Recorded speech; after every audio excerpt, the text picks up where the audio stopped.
There are three basic areas of strategic focus for us when it comes to mobile and tablet space. One is the mobile web.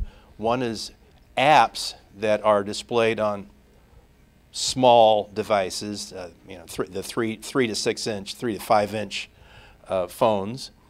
And the third is tablet. Each of these has a separate set of characteristics and advantages that I'll drill down to into a little detail in a minute.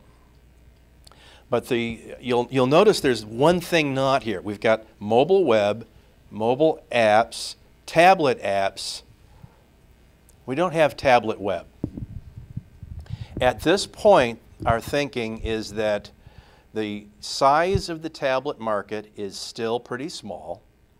We can't justify rebuilding everything that we do on the web to meet the needs of the tablet. So the fact that the iPad can't display Flash, that's your own fault for buying one. We're not going to panic about that.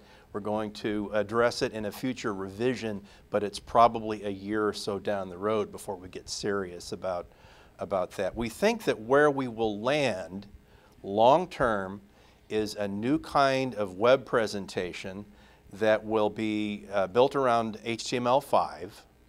Now, I don't know how technical some of you are, but just as a bit of background, HTML5 is sort of an umbrella term that covers not only HTML, the thing that you know about putting tags around text, but also the scripting and the style sheet capabilities that embrace functionality like geolocation and device detection and dynamically rewriting the page and moving from a page focus and into an application focus. So we think that responsive HTML and HTML5 is going to be the platform where we do most of our work in the future. At this point, this is really raw stuff. It doesn't work very well. It's not very reliable. The frameworks that we've tried to use, honestly, are broken. We've gone down a number of streets and then thrown out a lot of work, started over because things don't work properly. How many of you have looked at the Boston Globe's new site? Bunch of you. When you go to the Boston Globe, and I mean bostonglobe.com, not boston.com, if you grab your browser and resize it, that page is going to completely redesign itself on the fly. You can narrow it down, and it'll actually eventually, if you get your browser narrow enough, if you don't have one of those bars up at the top keep you from narrowing your browser, if you get the browser narrow enough that it starts looking like a phone, you'll realize they have dynamically rewritten that page so that it will work on a smartphone. Single application across all the entire landscape. This stuff has great promise. It's so hard to get it right, they had to outsource it. They had an outside company come in and build that for them. And it works only because they have a really stripped down website with almost no advertising inventory. You start getting into the complicated mess that we have in most of our digital operations, where we've got 8 or 10 different ad sizes that can show up on the home page and commitments for large-scale ad delivery. This stuff is really tough. So at this point, we're in the sort of try to figure out the future mode, and the tablet web world, getting gestures and touch and subscribability and local storage, all that worked out, is probably 3 or 4 years down the road. A little more detail on the major areas of focus. Mobile web has one really key advantage, and that is it just works. You don't have to install anything, you go to it and it just works. That means, just works means the URLs need to work too. I was on the way here on the Metro link and tried to look up this hotel, went to Google, typed in Renaissance St. Louis, found the hotel, clicked on the map page, and Marriott bounced me to a mobile application that made me start over with a search. It really ticked me off. Don't do that, okay? Everything needs to just work. Social is going to drive most of your traffic going in the next couple of years. That has to work. Don't break the URLs. Mobile web can do that where an app obviously can't if you implement the website properly. Geolocation, new things are like that are already working, and it's open to everybody.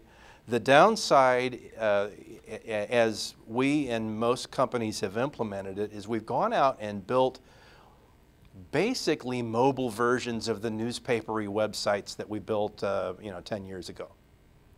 And from a product focus perspective, it really doesn't get to that 360-degree circle of life. You know, the things that are not news that we have are completely buried. Now, we have on several of our websites, we've got a very nice real estate application with geolocation. You can approve, let the browser tell the server where you are, and it'll show all the homes for sale and all the homes for rent that are within a radius of where you're standing. You can't find that on these websites that are built, these mobile websites that are designed around a news-focused metaphor. And the last point here, hard to use. Try to, your finger is not a sharp point. It's a blunt instrument with a radius, and when you try to click those little links on there, 9 times out of 10 you click the wrong thing. So where we're going with mobile web going forward is going to look more like this. It's probably going to tick off some people in the newsroom because news has been demoted. But if you went to Google or if you went to Facebook and said, hey guys, can you design me what I should be doing for mobile users, they'd come back with something much more like this as a launch pad. So news, it's there. In fact, it's in position number 1, and other features like automotive and shopping and photo galleries and so on are represented by icons, and you go directly to this. We've got the prototype of this working partially, and it's installable on an iPhone, and it does some background fetching of data and so on. We're trying to get some of the performance characteristics of the mobile app into the HTML environment. But as I said, the tools for doing this are really raw. And jQuery Mobile, which we thought was going to be our salvation, is badly broken. It won't work, and our technical guys had to go back and write everything over from scratch. Geolocation is really easy. Having geolocatable data is the problem. So there's lots of tools for doing geolocated maps like this. This is as easy as falling off a log. You could plot all the crime news in your town on a map real easily if you had the geodata in the stories. And that means that reporters have to learn to geocode things. Your newsroom CMS has to support that. At this point, it's almost not going to happen.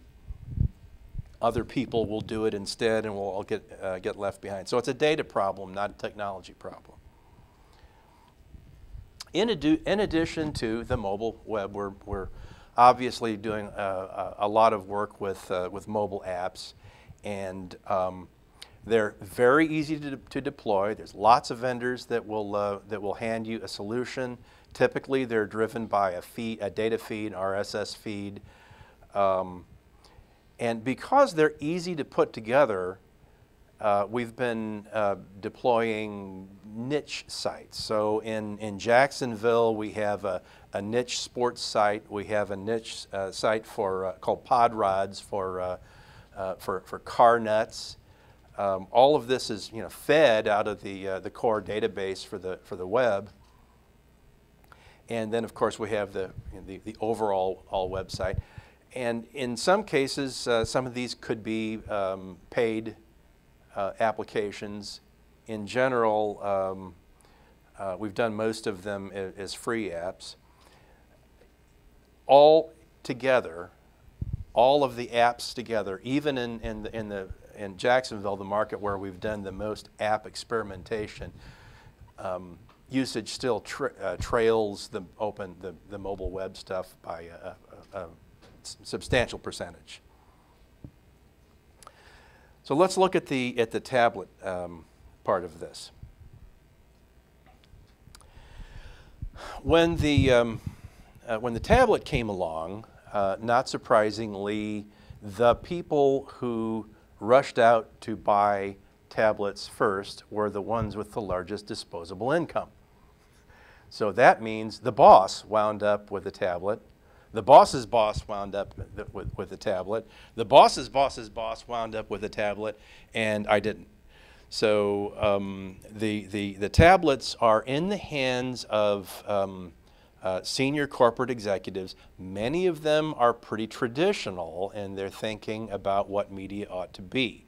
So that sort of feeds into the whole conversation about what you should be doing, because the boss has a certain amount of power and influence in the organization, and many of the senior executives are going to want to preserve the product shape, the product design, the product identity, and the business model that is comfortable, that has been evolved over the last 50, 60, 70, 80 years. So that creates a conversation about what can we do with things like paid content. How can we represent the newspaper in this medium better than we did on the web, which is so different from print.